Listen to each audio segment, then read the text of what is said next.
Hola, ¿cómo están? Terminando septiembre, en este último sábado tenemos un gran invitado, Eduardo Labarca. Eduardo es un reconocido periodista chileno, escritor, abogado, aunque él casi ni se acordaba que había sido abogado también, autor de numerosos y valiosos libros, sobre todo para nosotros los historiadores, libros de contingencia, entre ellos uno que se acaba de reeditar para los que estén interesados, Chile al rojo, los secretos de la llegada de Salvador Allende a la moneda. Vienen los vericuetos de la designación del senador Allende como candidato del Partido Socialista y luego de la Unidad Popular. Su padre fue estrecho colaborador de Salvador Allende y eso dio vida a este libro, Allende en persona, de Miguel Labarca, el papá de Eduardo, testimonio de una intensa amistad y colaboración.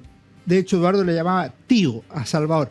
Yo primero quiero agradecerle a don Eduardo, que haya accedido a venir a Historia, Libros y Banderas. ¿Cómo estás, Eduardo? Muchas gracias por acompañarnos. Yo feliz de estar aquí y agradecido de que me hayan invitado, por supuesto. Entre estar en mi casa y estar aquí, prefiero estar aquí.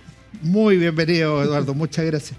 Yo quería, antes de entrar al libro propiamente tal que vamos a comentar hoy, Allende, biografía sentimental, aquí dice además una curiosidad abajo, dice edición ampliada y definitiva, o sea, no van a haber agregados después de este. Quería preguntarte un poco de ti, ¿cómo te involucras con estos temas? Yo ya comenté que tu papá era amigo de Salvador Allende o era cercano a él. ¿Cómo te fuiste metiendo en este mundo? Sí, mi relación con Allende tiene diversas etapas. Primero venía a mi casa y yo le decía, tío, una vez me regaló una chaqueta, qué sé yo, otra vez me hizo un favor. Yo estaba estudiando la licenciatura para recibirme de abogado y había tenido problemas de todo tipo, había vuelto donde mis padres.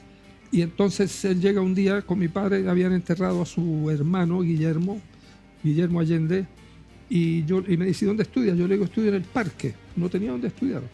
Y entonces me dijo, mira, y me dio las llaves del hermano que acababan de enterrar, que tenía una oficina y departamento en la calle Teatinos, y ahí estudié yo el examen de grado y al final me saqué el título de abogado, que lo guardé muy bien guardado y muy pronto, porque yo andaba ya metido por la radio, por los periódicos, tratando de hacer papelitos.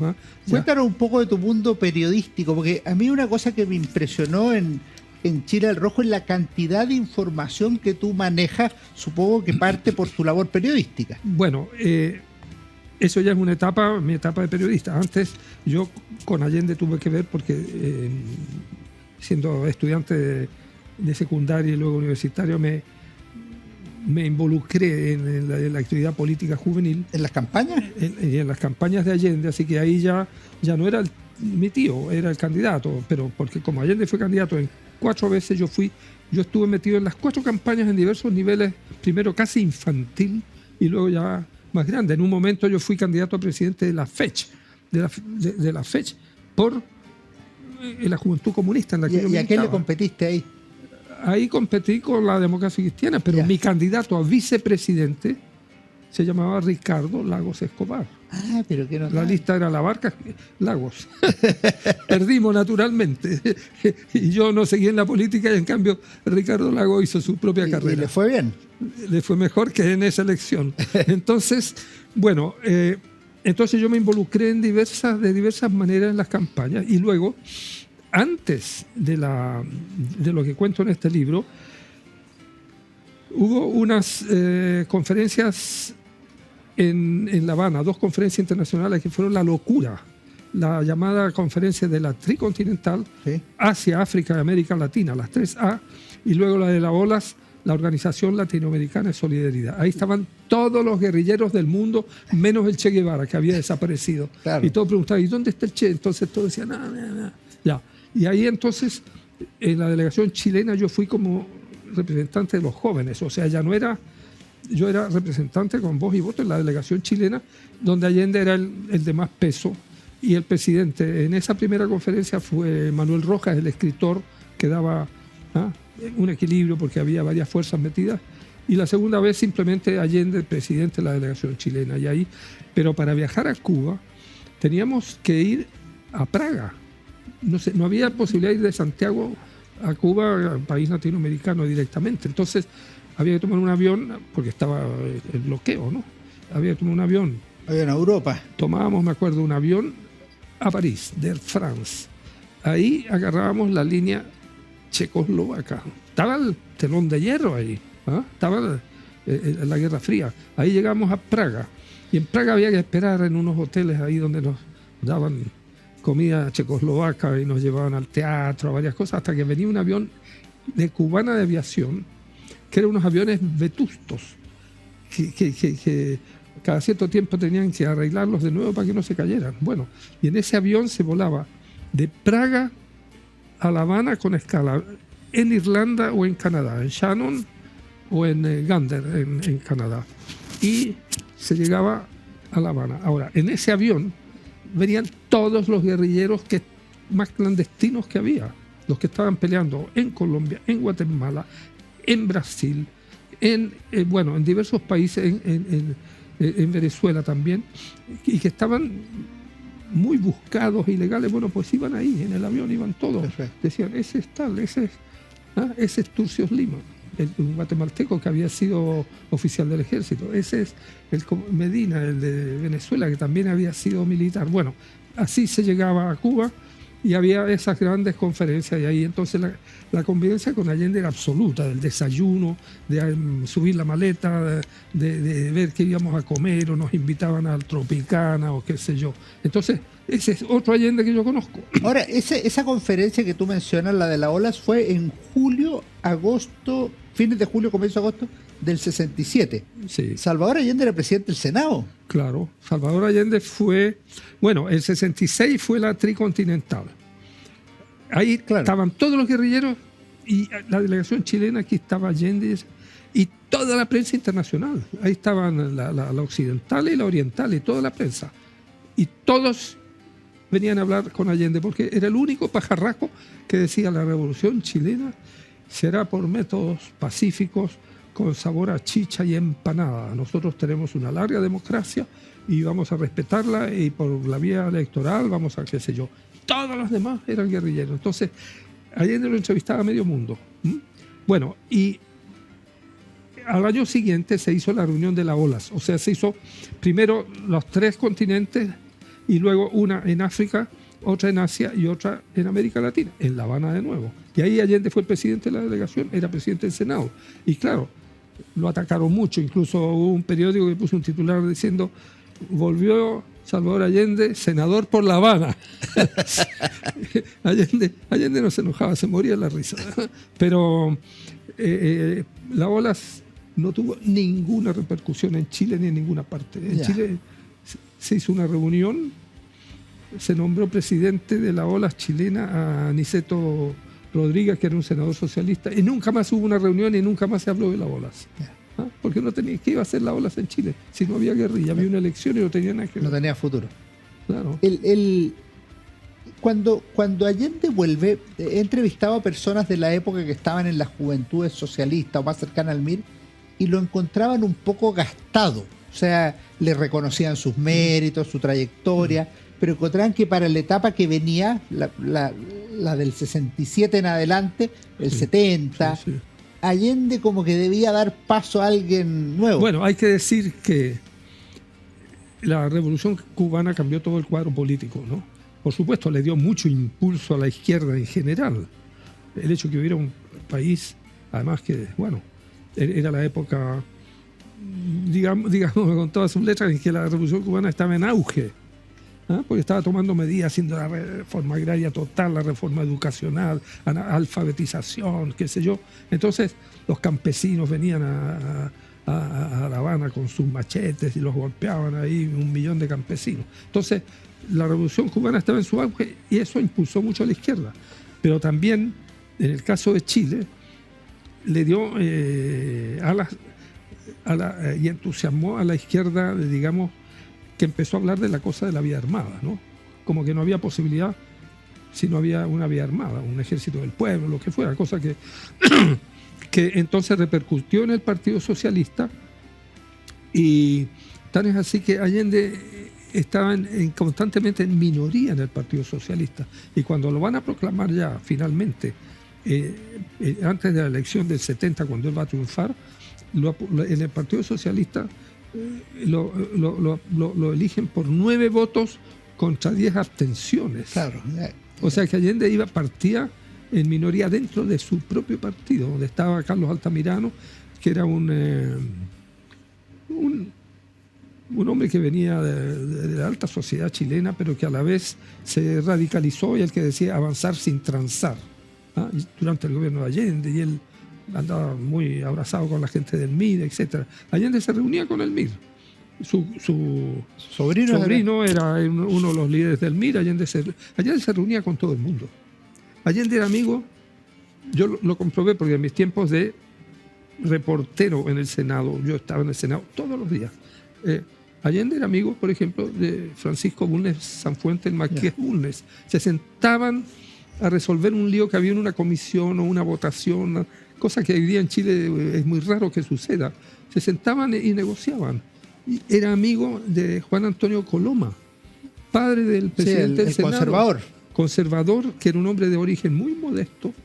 Juan Antonio Coloma no venía de los altos niveles de terrateniente. Siempre se decía que su padre era el que le cuidaba el fundo a no sé quién. ¿Ah? Yeah. Pero bueno, él era un gran político. Y Allende se sentaba con Coloma y resolvían cosas. Y a ti te tocó ver las dos cosas, porque tú me dices que dialogaban, llegaban a acuerdos, pero una de las cosas que llama la atención en Chile al rojo es que Chile estaba bien al rojo. O sea, había mucha pelea, e incluso yo tomé de tu libro que la elección de 1970, puedo decir la frase tal cual la recuerdo, no hubo un día sin actos violentos. Sí, estaba la situación social de Chile estaba muy radicalizada y muy, bueno, y había un conflicto social poderoso. Hay que tener en cuenta que la Central Única de Trabajadores ahora se llama Central Unitaria, CUT. Antes se llamaba Central Única de Trabajadores. Mantuvo la sigla nomás. Claro, la U cambia. Bueno, la CUT de entonces paraba Chile. ¿Ah? Y las federaciones sindicales, existía el orgullo de lo que se hablaba la clase obrera. Hoy día tú le preguntas a un trabajador y no te va a decir que es de la clase obrera, es trabajador, o incluso llega a trabajar en auto y es clase media, ¿no? Pero en ese tiempo se hablaba la clase obrera. El himno de la CUT decía: aquí va la clase obrera. ¿Ah? Entonces, había una tradición que venía de antiguo, de las salitreras en tiempos de Luis Emilio Recabarren, a comienzo del siglo, y donde hubo matanzas espantosas, ¿no? Entonces, había una tradición de lucha de la clase obrera y de las federaciones, la Federación Minera, la Federación Ferroviaria, la Federación de la Construcción, la Federación Metalúrgica, luego los profesores, las mujeres como tales, la unión de mujeres, los pobladores, para qué decir, las tomas de que ahora se hacen tomas y que son mezcla de, a veces son cosas que bastante turbias, ¿no? En ese tiempo las tomas de terrenos que había para construir poblaciones, como fue la Victoria, la Legua y esas, donde ahora en algunos casos campean los narcos, pero en ese tiempo había un comité de Sin Casa. Todos los miembros del comité estaban inscritos, registrados, estaban inscritos en la Corporación de la Vivienda, estaban pagando sus cuotas para tener una vivienda, y de repente, ¡pum!, decían: hoy a las 3 de la mañana, ya, y estaban todos, y se entraba al sitio, pero no entraba nadie que no era del comité y organizado y que tenía razones de peso para el problema de vivienda de peso comprobado. Entonces, todo era muy organizado, y toda esta orgánica que existía se canalizó en la campaña de Salvador Allende. Y la verdad es que incluso hasta el final, el 4 de septiembre, de días antes del golpe, hubo en Santiago una manifestación enorme. Para los tercer aniversario. Tercer aniversario del día de la elección, pero enormes manifestaciones que iban de la Plaza Italia, pasaban de la Estación Central para allá y apretaban hasta las veredas, y la gente después se iba marchando para las poblaciones, llegaban incluso carretelas, ¿ah? Y después quedaba lleno de letreros, de palos, de botellas, de todo, ¿ah? Entonces eso, había una lucha potente, ¿ah? Y eso fue el caldo de cultivo que llevó a la candidatura de Allende. Y por el otro lado, por supuesto, había una resistencia, ¿no? Y ahora electoralmente Allende nunca llegó al 40% como candidato a presidente en esa elección, llegó a 36, 33 por ahí. Entonces, y durante la campaña hubo actos de violencia, ¿ah? Hubo muertos, incluso el gobierno de Eduardo Frei Montalva, que era el gobierno que había, demócrata cristiano, durante ese gobierno hubo unos muertos en El Salvador, en Mineral del Salvador. En 65. Sí, y luego en el Puerto Montt, en Pampirigói en el 69. Mira, tú sabes mejor que tienes mejor memoria que yo, me pesan los 85 años a mí. Oye, entonces, tan es así que yo me acuerdo haber visto a los jóvenes demócratas cristianos, que luego en general se volcaron al MAPU, movimiento disidente que se fue con la Unidad Popular, por la calle gritando contra Frei. Y decían, no afloje, presidente, siga matando gente. Le decían a su propio presidente, terrible. Te quiero hacer una última pregunta biográfica. Yo dije que tú eras periodista, habías sido periodista.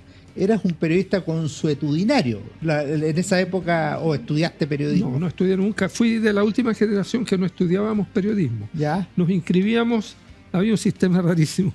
Teníamos que tener imposiciones como periodista durante un periodo y tener el respaldo de un medio y qué sé yo. O sea, tú podías... Tenías que estar colegiado. Y ahí te colegiaba. Y el momento que estabas colegiado eras periodista con todas las de la ley. Luego me acuerdo que cuando yo trabajaba en El Siglo, el diario del Partido Comunista, empezaron a llegar unos chiquilines que venían a hacer práctica. La Mónica González, ya no me acuerdo Bueno, empezaron a llegar periodistas que después se convirtieron en grandes, pero eran los primeros que salían de las escuelas. Mario Plané, que era un periodista que dirigía la primera escuela. Llegaron los primeros. ¿Y cómo se formaba un periodista como tú? Tú llegabas al diario y te decían, anda a reportear esto, anda... Eso.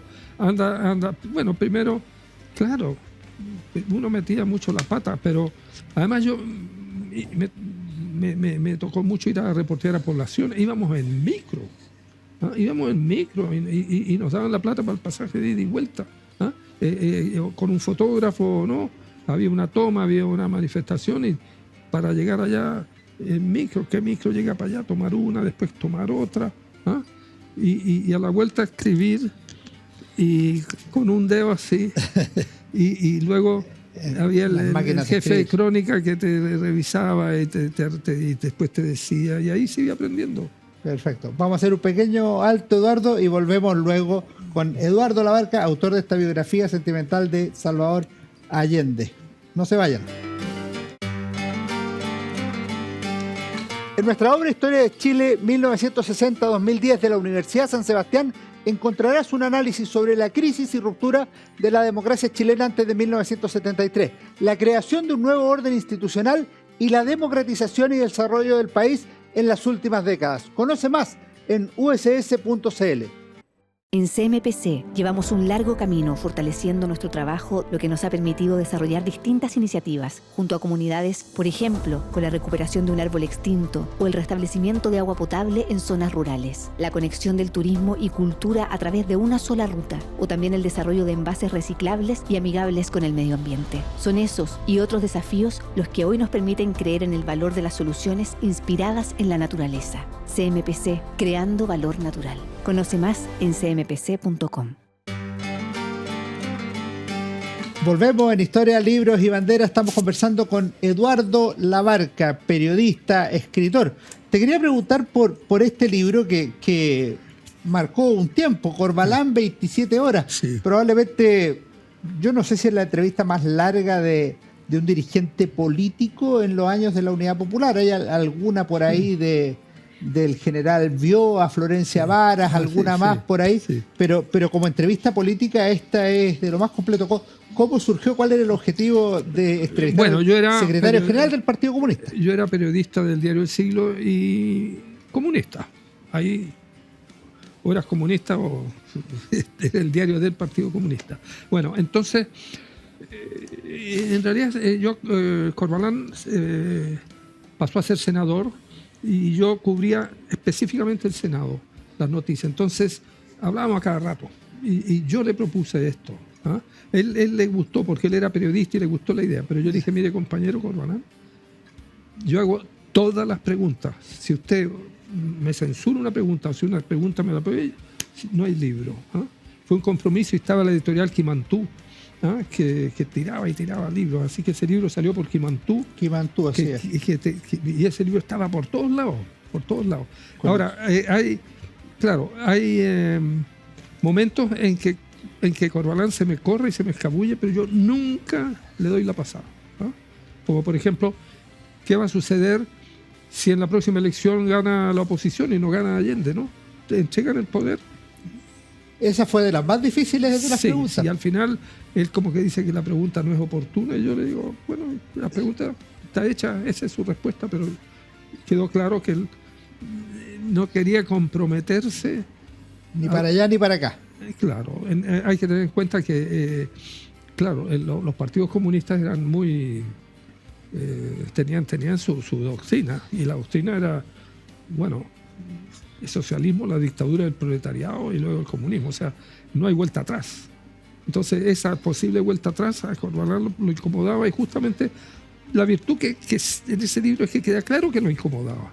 ¿Ah? O sea, el lector saca sus conclusiones. Perfecto. Vamos a Salvador Allende, biografía sentimental. Primero, ¿cómo surgió esta iniciativa de escribir una biografía sentimental de Salvador Allende? Bueno, en primer lugar, el libro se llamaba Biografía Político-Sentimental. Y mi editor, con ojo o sin ojo, bueno, insistió en quitarle lo político, en circunstancias que el libro serán 80% la vida política de Allende, pero como la vida política de Allende estaba estrechamente intrincada con su vida sentimental, está puesto su vida política y sentimental a la vez, pero lo político era lo central de su actividad, no era el pololeo.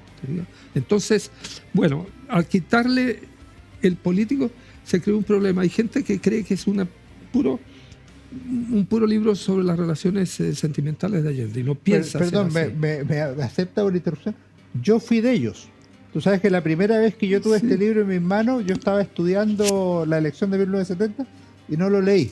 Yo dije, no, para andar leyendo cagüines no lo leo. Claro. Y yo creo que debe ser la mejor biografía que me he leído sobre Salvador Allende. Claro. No sentimental, biografía total, completa. Claro, 360 grados. Lo que pasa es que hay otras biografías en que pescan solo lo político. Y la vida sentimental de Allende no era una vida clandestina o que él fuera un acosador, como por ejemplo ahora ha salido que Plácido Domingo, los ascensores, pellizcaba a las mujeres. Allende jamás. Lo que pasa es que en su vida se cruzaron mujeres muy inteligentes, en general vinculadas a la política o que a través de él se vincularon a la política, y él estableció una relación como de un caballero antiguo. Él era un hombre de regalar ramos de flores, de esquelas para el día del cumpleaños, teléfono. ¿Ah? Él era así. Ahora, ¿qué pasa con su vida conyugal oficial? Ese es un tema delicado. Yo no me corresponde a mí hablar de su relación con su esposa Hortensia Bussi, ¿no? Porque, bueno, ellos sabrían, o ella sabría, o él sabría cómo la manejaba. Hay antecedentes ahí de algunos conflictos que se conocían entre ellos. Y bueno, la verdad es que Hortensia Bussi, digamos, soportó estas situaciones porque no eran secretas, ¿no? Porque Allende viajaba en las campañas con esa mujer de turno que tuviera o de repente la conocía durante la campaña y se incorporaba, en algunos casos a la tribuna a hablar, o como Inés Moreno, que está ahí, están en una playa en el norte acostados, que cantaba en los actos de Allende porque ella era actriz, cantante, animaba la fiesta, ¿no? Ahora yo lo que entiendo es que era parte de la relación con Hortensia Bussi, por lo que tú explicas de que ella tenía un hijo prematrimonial antes de conocerlo. Claro, hay ahí un misterio, pero ella, muy joven, a los 20, no sé si 22 años, había tenido un hijo, como se siente, como decía en ese tiempo, ilegítimo. Existían los hijos legítimos y los ilegítimos. Claro. Así era puesto en el certificado. O sea, no era un decir. Bueno, ella había tenido un hijo, madre soltera, y bueno, la echaron de la casa. Tuvo que vivir con amigas. Ella siempre fue una mujer muy inteligente y de gran vuelo intelectual. Estaba estudiando historia y en su vida, bueno, siempre siguió la literatura, la música, el teatro, todo, ¿eh? Bueno, y ya en esa época era muy evolucionada. Y tuvo este hijo, la echaron de la casa y finalmente hubo un pacto con el padre biológico, que era un médico, que a su vez estaba casado. Y el pacto consistió en entregarle ese hijo al padre biológico, es decir, Porque concretamente, no habían tenido hijos. que no habían tenido. Justamente la esposa del padre biológico no podía tener hijos. Incluso este padre biológico se culpaba por una operación, algo que había habido, una intervención médica, se culpaba por la esterilidad de su esposa. Entonces, bueno, el pacto fue que entregaron, que Hortensia Bussi entregó su bebé a esta otra señora y pasó a ser legítimo, inscrito como legítimo a nombre del médico y su señora, que era una poeta de esa época. Entonces, ahí quedó. Yo estuve con él, yo lo ubiqué, no fue fácil, porque no vive en Santiago, es un agricultor de provincia. Tenemos exactamente la misma edad, porque nacimos con pocos días de diferencia en la clínica Carolina Freire, una clínica que había en Santiago. Él creo que yo nací en agosto, creo que él nació en septiembre, pero bueno, tenemos la misma edad, él está vivo y es un agricultor.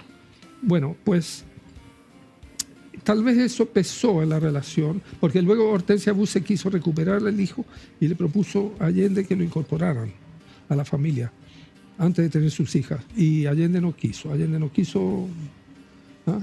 que ese hijo llegara. Pero tal vez eso le dio, limitó las posibilidades de maniobra de Hortensia Bussi y aumentó las posibilidades de maniobra de Salvador Allende, tal vez. Pero eso ya es muy subjetivo analizarlo. En lo personal, ¿qué dificultades tuviste para hacer el libro? Porque alguno podría pensar que esto podría desmitificar a Allende. Yo encuentro que la obra es neutra, o sea, ni trata de ensalzar a Allende, ni trata de tirarlo para abajo por la vía de las mujeres. Claro, ni de las mujeres ni de la política. O sea, yo trato de ver a Allende como este senador que fue, es decir, primero diputado, ministro, senador, presidente, un político al 100%. Su vida era la política y las mujeres, incluso su relación con las mujeres era muy política. Él sabía manejar esto. Todas estas mujeres que no eran su esposa sabían que él estaba casado y que no se iba a divorciar. Bueno, para hacer el libro, la verdad es que es aumentada y definitiva, porque yo saqué el libro y después que salió mi libro me empiezan a llamar mucha gente. Oye, pero tú esto no lo supiste, esto no lo pusiste, a esta no la agregaste, o este viaje de Allende a tal parte, o lo que dijo Allende en tal ocasión. Entonces porque creó mucho interés, no hubo nadie que me dijera, no, tú fuera, ¿no? Yo con Hortensia Bussi tuve varias conversaciones, pero claro, ella no sabía cómo iba a ser mi libro. Yo le decía, no le decía, ni usted es la única que va a aparecer, ni van a aparecer. No, yo la entrevisté y tengo las respuestas que ella en un momento yo estaba en Europa, ella me las puso por escrito con su hermosa escritura, los tengo guardados yo donde pone, y cómo fue su encuentro con Salvador Allende. Ella puso un coup de foudre, que en francés quiere decir un flechazo, ¿no? Lo puso en francés, porque ella era muy elegante, ¿no? Y bueno, y hay que decir lo siguiente: el tiempo que ella estuvo casada con Allende, entre el 40 que se casó y el 73 que murió Allende, vale decir 33 años, es menos del tiempo que ella estuvo como viuda después. Y como viuda ella brilló en todos los escenarios. Eso te iba a preguntar, porque si uno mira la, comillas, primera dama del presidente Allende, la gran primera dama fue después del 73. Por supuesto, porque ella lo representó, ella promovió su memoria, su imagen en el mundo entero en forma incondicional y decidida. Se entrevistó hasta con la reina de Inglaterra, ¿te fijas? Entonces, ella hizo un gran papel, porque además tenía gran prestancia fluidez en el hablar, se defendía en francés y en inglés. ¿Ah? Entonces ella representó a Allende de forma magnífica, ¿ah? Junto con Isabel, la senadora Isabel Allende, fueron las dos representantes póstumas y en el mundo entero, se viajaron por Asia, por África, por Europa, por todas partes, ¿ah? En las Naciones Unidas, en los parlamentos, ¿ah? Y ella lo hizo con grandísima dignidad. Y otra cosa interesante, que no hubo ninguna de las antiguas mujeres que tuvieron relación con Allende que le saliera al paso o que dijera una sola palabra que quisiera disputar en esa desmedro de primacía. ella o que quisiera atravesarse en su camino. Hay por ahí una historia justamente de Inés Moreno, es decir, y es que Hortensia Bussi no es que estaba desubicada. Hubo un día en que con Inés Moreno se encuentran, ya muerto y sepultado Allende, ¿no? Se encuentran, no recuerdo, ahí en el libro yo cuento en qué ocasión fue. Entonces Inés Moreno le dice Tencha, porque fíjate que Tencha le había presentado a Inés Moreno a Allende años atrás. Inés Moreno, gran actriz. Inés Moreno le dice, Tencha, permítame que la abrace. Y Hortensia Bussi le dice, no se lo permito. O sea, tenía todo registrado Hortensia Bussi, ¿no? Sabía perfectamente, o sea, no era que le diera lo mismo. No se estaba haciendo la tonta. Sí. ¿Era más cercana su hija Beatriz políticamente que Isabel o que...? O sea, Beatriz era, podríamos decir, uña y mugre con Salvador Allende, e Isabel era muy cercana a su madre. Y yo entiendo que Isabel Allende, que acaba de publicar un librito donde habla de su experiencia, pero en los días del golpe y ese periodo. La última semana. Ella, claro, Isabel Allende no tragaba esta situación que tenía. Ella sí que sufría por toda esta situación de los amores de su padre, extraconyugales. Y ella era 100% solidaria con su madre, la hija menor, y yo entiendo que le doliera todo esto a ella. En cambio, Beatriz, íntima de Inés Moreno, íntima después de la Payita, o sea, Beatriz en la Secretaría Privada de Salvador Allende de la Moneda la dirigía la Payita y ahí estaba Beatriz, ¿ah? Y como me contaba a mí quién era, bueno, alguien me contaba, uno de los gente del sector, que Allende, cuando almorzaba con la Beatriz, estaban tomados de la mano en la mesa del comedor con su hija Beatriz. Ella fue la hija política, aunque ella era más pasada para la punta. Beatriz era más PS Mir. PS Mir, y sí, bien Mir y partidaria de la lucha armada. Incluso Beatriz y el grupo de los helenos en que ella estaba se llamaban helenos, porque el ELN de Bolivia, del Che Guevara, bueno, el grupo de los helenos a través de Chile organizó el paso clandestino de guerrilleros que se incorporaron a la guerrilla del Che en Bolivia. ¿Ah? Por eso lo llaman los helenos. Vamos a volver en un minuto a conversar sobre Allende en La Moneda y también los aspectos políticos sentimentales. Eduardo, conversando con Eduardo Labarca, Salvador Allende, biografía sentimental, que como hemos visto es mucho más que eso, es una gran biografía política y ciertamente biografía humana del expresidente Salvador Allende. Volvemos de inmediato. En nuestra obra Historia de Chile 1960-2010 de la Universidad San Sebastián encontrarás un análisis sobre la crisis y ruptura de la democracia chilena antes de 1973, la creación de un nuevo orden institucional y la democratización y desarrollo del país en las últimas décadas. Conoce más en uss.cl. En CMPC llevamos un largo camino fortaleciendo nuestro trabajo, lo que nos ha permitido desarrollar distintas iniciativas junto a comunidades, por ejemplo, con la recuperación de un árbol extinto o el restablecimiento de agua potable en zonas rurales, la conexión del turismo y cultura a través de una sola ruta, o también el desarrollo de envases reciclables y amigables con el medio ambiente. Son esos y otros desafíos los que hoy nos permiten creer en el valor de las soluciones inspiradas en la naturaleza. CMPC, creando valor natural. Conoce más en cmpc.com. Hola, volvemos en Historia Libre y Bandera a nuestro último bloque, lamentablemente, porque ha estado muy buena la conversación con Eduardo Labarca, que tiene tema para rato. Yo lo quiero dejar comprometido para cuando esté de vuelta para conversar de Chile al rojo y de sus otros libros. Por mientras vamos a conversar sobre Salvador Allende, biografía sentimental. Una cosa que me impresionó, la encontré muy curiosa, es que el 4 de septiembre Allende recibe los resultados, ve que en la primera mayoría relativa, da el famoso discurso en la fecha, Sí. y en vez de irse a la casa, se va con una de sus amigas a un departamento en el centro, Sí. y tú narras la anécdota. Sí. Lo comento porque en un momento políticamente tan decisivo, y siendo para él la política lo más importante, para mí fue contraintuitiva esa, Sí, sí. esa situación. Bueno, yo estaba en el diario El Siglo, en calle Lira, y me tocó hacer la crónica de resumen de primera página. Tenía todo lo que habían escrito los colegas que habían andado por todo Chile, provincias, llamadas, pero entonces había que hacer, ahí hablé con, bueno, el que estaba dirigiendo el diario, ya me dice, ya, y yo, chaca, taca, taca, taca, taca. ¿Ah? Ya, termino eso y espero que saliera el diario impreso, porque claro, ya eran como las 3 de la mañana, pero bueno, empiezan las rotativas, ¿no? Empieza a salir diario, y yo me llevo el diario calentito, feliz de que, decía, el pueblo defendió el triunfo, el pueblo celebró el triunfo en las calles. Ese era el titular. Yo no puse, eso lo puso el director ahí, pero yo escribí la crónica ahí también, la revisaron. Entonces voy de Lira, salgo para la Alameda, que estaba llena de palos y de letreros, porque había habido la manifestación gigantesca, que había venido toda la gente del sur y del poniente, y luego se habían retirado después del discurso, pero lleno de botellas, de latas, de lecheros, de neumáticos, cuánta cosa. Entonces cruzo por la Alameda, por ahí viendo, y me meto donde está el Gama ahora, por ahí, a la calle, para ir al parque, pues yo vivía en un pequeño departamento, además era un subterráneo, al otro lado del río.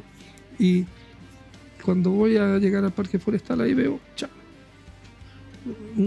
un conocido, pero que estaba muerto de frío porque estaba llovinando. Y Mario Melo era capitán de los Boinas Negras, que algunos los habían echado porque habían formado un núcleo político de izquierda dentro del ejército. Entonces Mario Melo pasó a ser el guardaespaldas que estaba 3 centímetros detrás de Allende, ¿no? Por supuesto que con su artillería. Entonces, Mario, ¿qué haces aquí? Yo le iba a dar un abrazo, pero él, claro, porque él andaba lleno de toda clase de cosas, me da así, y yo le digo, el hombre, y él me dice, y yo sabía perfectamente lo que eso quería decir. En la calle Bueras, en la planta baja, ahí en un edificio que está en una esquina, Allende tenía un departamento, que era su departamento privado, donde tenía ciertos encuentros amorosos. Era un departamento que tenía... Yo cuento la historia, estuvo a nombre de otras personas, bueno, pero el hecho es que Allende estaba allí, no estaba solo. ¿Con quién a esta altura sería difícil? Yo creo que, no me acuerdo si yo supongo, pero de todas maneras no hay testigos, porque ya han muerto todos, que pueda decir con quién estaba. Incluso Mario Melo murió también, ¿no? Pero él no estaba en su casa, estaba ahí. Y de ahí se fue a la casa del ingeniero Eduardo Paredes, padre de Coco Paredes. Eduardo Paredes, un joven médico que estuvo muy cerca de Allende, que murió, porque estaba en La Moneda, era un hombre que manejaba armas. Estuvo en investigaciones. Claro, fue director general de investigaciones. Bueno, entonces de ahí en la casa, se fue a su casa, se fue a la casa de Paredes, y ahí recibió la llamada de Fidel Castro para felicitarlo y cuánta cosa.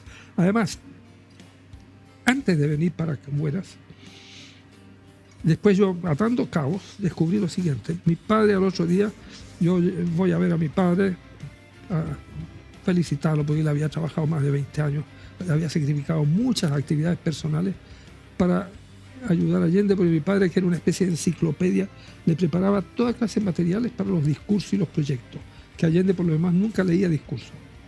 No. Allende tenía una memoria fabulosa y mi papá a veces caminando hacia la tribuna le decía taca, taca, taca, taca, taca. Y él decía, dame ideas, Miguelito, dame. Y luego lo que mi padre le había soplado, pa, pa. Bueno, entonces, pero además mi padre tenía una relación extraña y a veces se peleaba con Allende.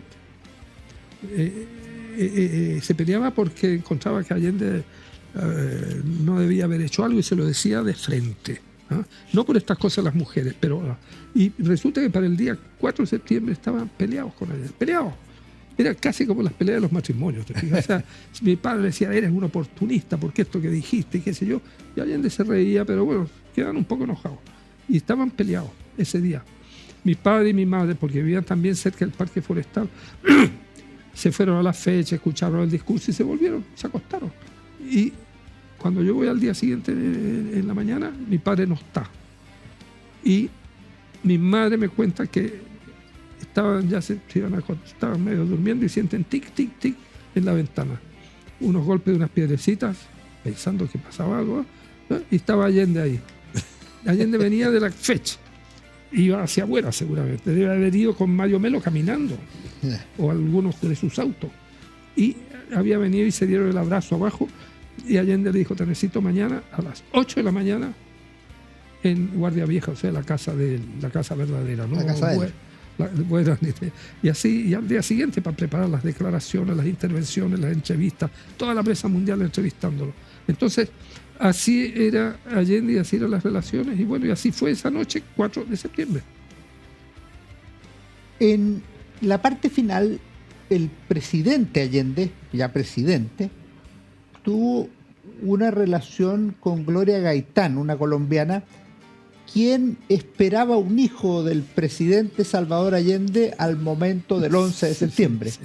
¿Cómo fue eso? Y lo otro es, en medio de la tensión de un año dramático, las elecciones de marzo, la ENU, el paro del teniente, el 29 de junio el tanquetazo, las negociaciones con la democracia cristiana, la renuncia a Prat, o sea, uno podría nombrar 10 temas tremendos y Allende estaba con Gloria Gaitán y a punto de tener un hijo.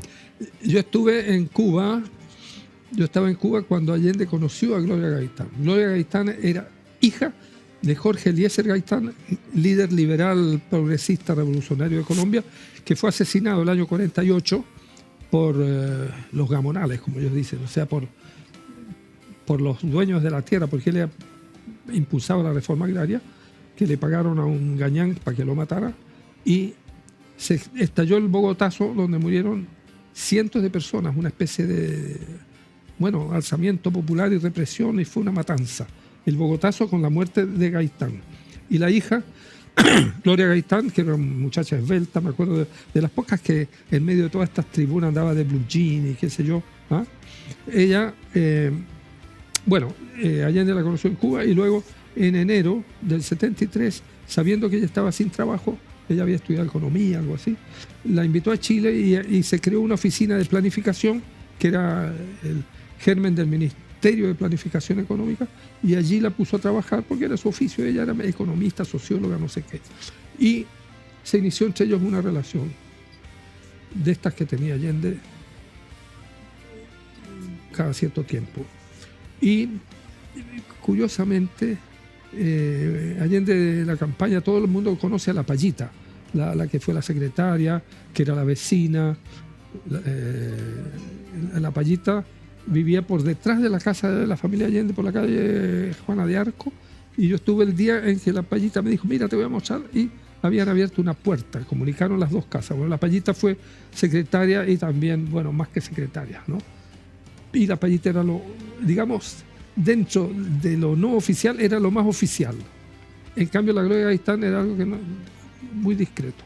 Entonces, cosa curiosa, en Tomás Moro, donde estaba la residencia presidencial, donde vivía doña Tencha, y había comidas, almuerzos, estaban los edecanes, cosas muy oficiales.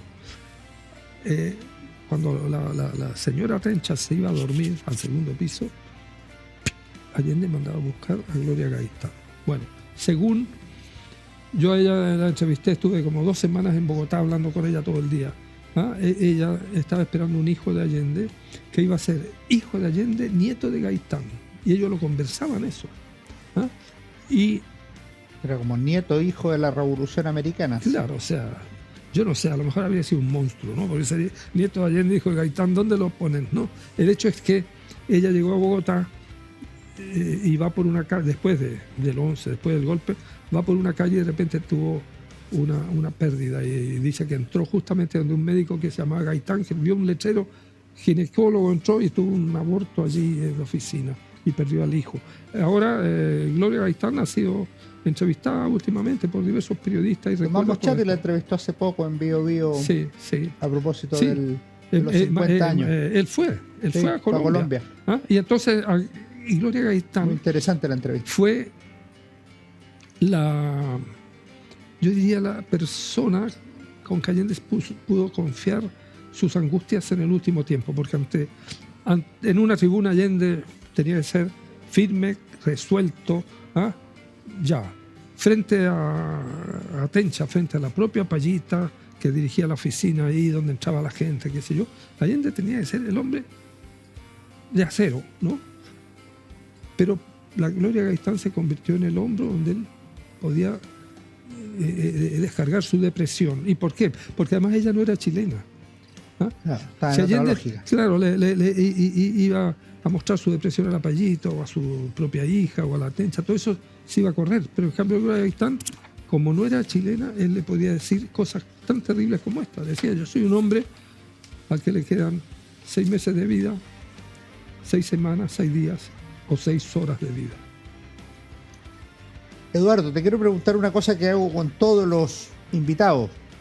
¿Qué recomendación de lectura nos darías tú? ¿O qué libro que hayas leído te ha marcado, te gusta? Uno que leí ayer, A ver, el libro del general ex comandante en jefe del ejército Martínez Menantó.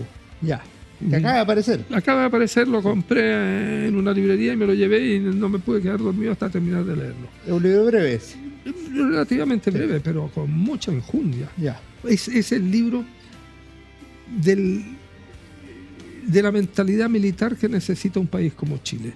Militares hiperprofesionales, eficientes, preparados, pero a la vez ciudadanos. Perfecto. Entonces él analiza lo que fue el golpe con todas sus letras. La caravana de la muerte, una cosa que vaya un general viajando por las provincias haciendo fusilar gente. ¿Ah? Eso lo analiza y lo analiza en términos militares, e incluso yo diría en términos, bueno, de mentalidad o incluso psicológico, lo que significaba para esos jefes de regimiento que los obligaba a fusilar, o para los soldados que no querían pero los obligaban. Entonces la forma en que, ya, eso, el análisis que él hace es interesantísimo. Perfecto. ¿Y un libro de aquellos tiempos, de los años 60, 70, alguno que en su minuto te haya marcado, A ver, un libro que de te haya aquellos- interesado, algún autor, algún autor. alguno de los... Bueno, yo entre medio, por supuesto,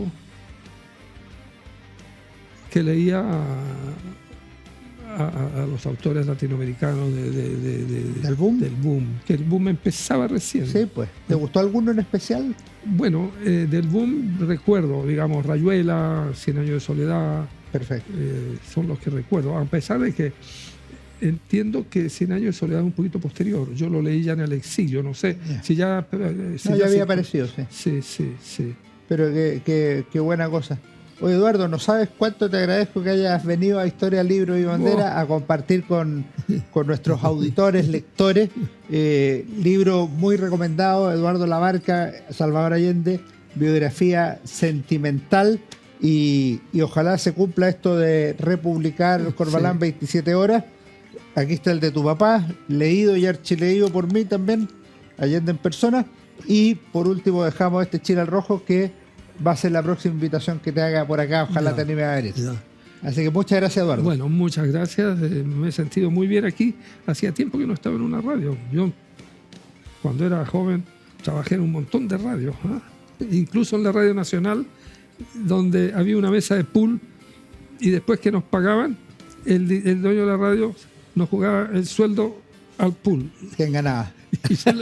y lo recuperaba. Está bien. Ustedes no se vayan porque viene mi recomendación de libro también en Historia, Libros y Bandera. Qué gusto ha sido. Nos vemos.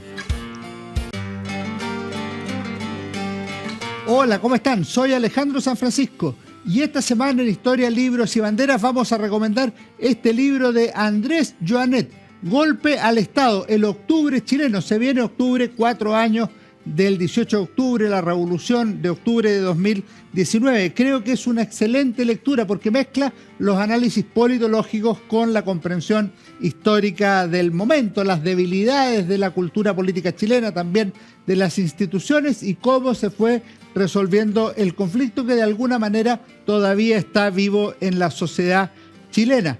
Para conocer ese tipo de temas, de problemas, de sucesos de la historia reciente de Chile, no basta solo tener algunos recuerdos, es necesario también formarlo históricamente, conocerlo a través de libros. Creo que este puede ser un excelente aporte, una lectura completa, con buena bibliografía y con un trato adecuado de la fuente. El octubre chileno, Golpe al Estado, de Andrés Joanet.